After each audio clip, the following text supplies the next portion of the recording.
forgot what kind of bitch I can be, and you just needed to be reminded.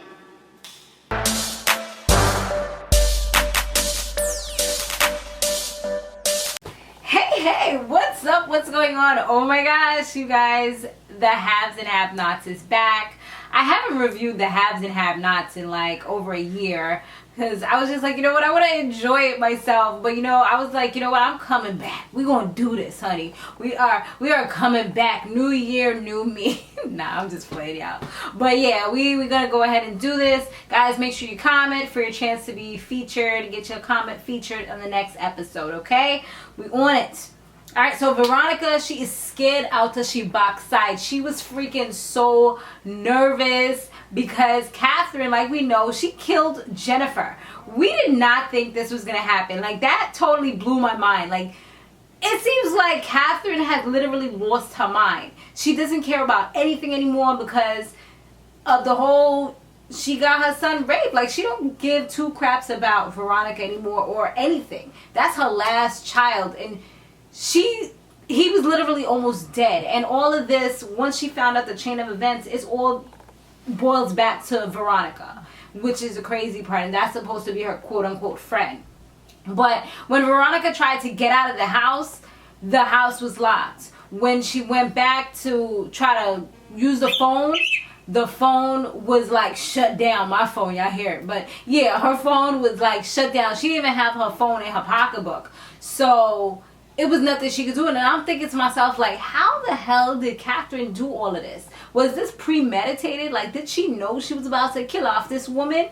And that's the reason why she had everything set up. Like, how you get all the doors locked? How you get all of the cords yanked out of the wall? Like, what is she, Superwoman? You know what I mean? So Veronica, she tries to say that she wants to get some help for them, and she knows somebody that could like clean up this mess. But Katherine is like, why should I trust you?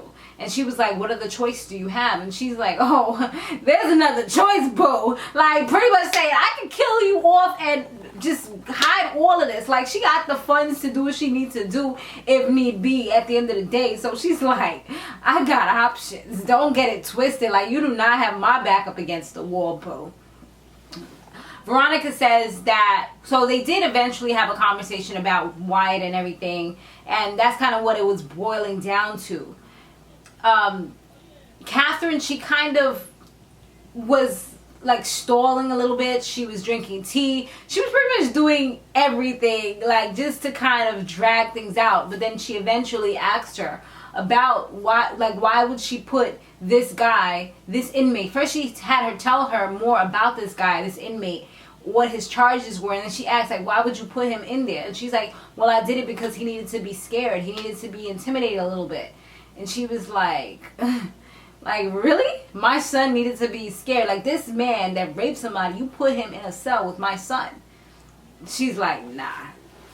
You know, and she tried to apologize and say she's sorry, but it was going on deaf ears. She wasn't really trying to hear it. Meanwhile, Candace, she was giving Brandon, her ex-boo, she was giving him like the royal beatdown. She was beating him with a pipe, honey. She hit him in his face. She hit him all over the place.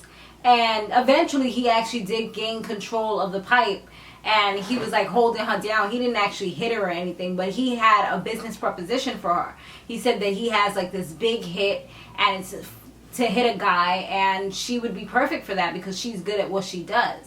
So she's not really trying to hear it. She doesn't trust him. She's like, yo, you got to give me $2 million before I even consider it. And he's like, nah, I don't have that kind of money. So I feel like she's probably going to eventually come back to him because she sees that her back is up against the wall, and these cops is at her house right now about to search her backyard. Like, things is not looking good for Candace right now. Her brother's about to be on the streets, as well as her mother and her child, because of the whole mortgage situation. So yeah, she doesn't have a lot of options right now. Wyatt, he's still in the hospital, and Jeffrey was with him, and he eventually did wake up, and Jeffrey's just like, oh my god, don't ever scare me like this again. And he tells him what had happened to him, and I don't know, Wyatt, we'll see, but I just feel like Wyatt has a crush on Jeffrey. Don't you guys feel that way? Like, Wyatt, he's just on the low, and he's afraid. Like, he reminds me of the cop guy. Like, he's afraid to just let it out and let it be known. So he tells Jeffrey things like, you're disgusting, and things like that, because he wants to deny himself and the person that he really is. I be seeing it, because he be flirting with him and stuff. I've seen it quite a few times.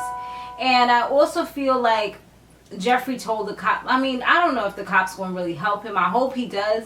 But he pretty much told him everything. Like, they all at Candace's house right now. And he tells him, like, oh, homeboy's in the backyard. I stabbed him. Candace that. Like, he could pretty much confess. And I'm like, yo, now this dude has the upper hand. Let's just hope that he helps you. Because if you mess with him in any way, shape, or form, and this dude is very, like, unpredictable at times. Like, one minute he'll love you up. Next minute he's handcuffing you and getting upset with you and calling you nasty and all these words.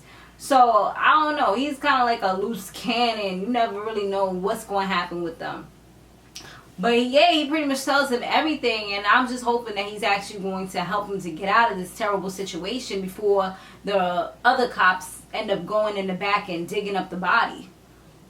Hannah tells Benny, pretty much I told you so, because they trying to pack up their stuff, get ready, because the whoever, you know, the people, the marshals and them is supposed to come the next day to shut down the house.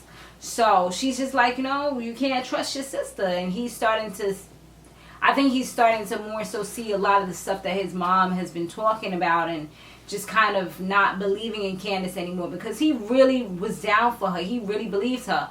And, you know, that's how it is. A lot of times when you lose somebody's trust, especially when they really, really trust you to the max, that's it. Like, it's over. It's a wrap for you. KO. I know with me, if I trust you, like, it's hard to gain my real trust, you know, my full trust. And then if I trust you and you break that trust and not see that, like, I'm gonna always look at you a little funny after that. And even if I try to, like, get back to a good headspace with you and move forward with relationship or whatever, I'm gonna always be looking at you a little funny, just because I know that you looked at me in my face and lied to me, type of thing. So that's pretty much what Benny's going through right now. But he loves his sister to death, so he probably will get over it, I think. Or if she kind of makes it up, because that's what she's really trying to do. She said that she's about to sacrifice herself and go to jail if she has to make sure that they good. Well, to make sure that he's good. She loves her mother too on the low. Like, you know, she paid the mortgage and stuff for her mother in the past, so she doesn't want to see her mom do extremely bad, but they just bump heads all the time. And at the end of the day, family comes first. Even if, you know, that's like seeing your big brother who beat you up all the time about to get jumped. Like, you're not going to stand there and let them get jumped. You're going to try to help. You know, that's like the same type of concept that I feel like them two have, even though it's mom and daughter situation. So David, he meets up with that lady that he don't even know is a scammer, big time scammer, and he's hanging out with her. They're like on a little date or whatever. He meets with this guy named Charles who's running for president, and she seems to be impressed that he knows somebody so big. And Jim actually calls him, and Jim is like, yo, I'm still here. I'm still in jail. And he's like, yeah, I know, but you need to call up the judge and you need to apologize. And then he said he'll take the contempt off. So he's like, what, should I get down on my knees too? He's like, if you want to get out of here, then that's what you're going to have to do. So it looks like Jim is about to push his pride aside and do what he has to do to finally get out of prison. Plus, he got a score to settle.